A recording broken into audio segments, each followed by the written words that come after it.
activity, I'm sure na buhay kayo. No? So, kamusta kayo? Sure na okay lang? So, I hope no na lahat ay okay lang. No? So, you know what? I've been working for more than 7 years. But thank God, graduating na dyan ko karon. But being a working student for more than 7 years is not easy. Dili dyan siya lalim. So, daghan kay kong mga kasakit, kakapoy, kalisod, o kaguol nga ako ang naagian.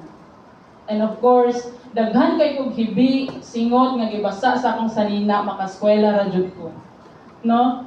And kagaya pud ko ninyo nga tanan nga extra nga pwede sudlan. Gitry jud na ako na siya. Mag-online selling. Sa tinuod lang, grabe jud ko kaulawon. But sa kalisod o kakulangan sa financial, kinahanglan jud maging practical ta. So, breadwinner pud ko sa amo ang family, panganay ko, and of course, at the same time, ako pud ang naga-support sa ako ang duha ka manghod sa ilahang pag-eskwela. And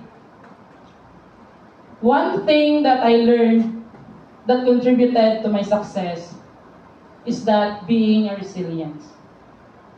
But being a resilience is not easy. Di dyan na ito maiwasan nga natay stress.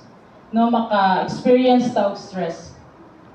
But always remember nga stress is part of our lives. And naaro na sa tuwa kung paunsa ta mo react or mo bouncing back to those challenges nga na-experience na to. So, you as a working student, what is resilience? No? You as a working student, ano yung resilience para sa inyo? So, anyone? Yes, ma'am?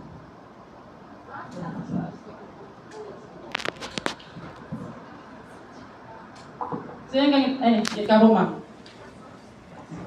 So, for you, what is resilience? Pagiging matatag, yes, very good. It can be, no? So, pagiging matatag. Anyone? So, boys,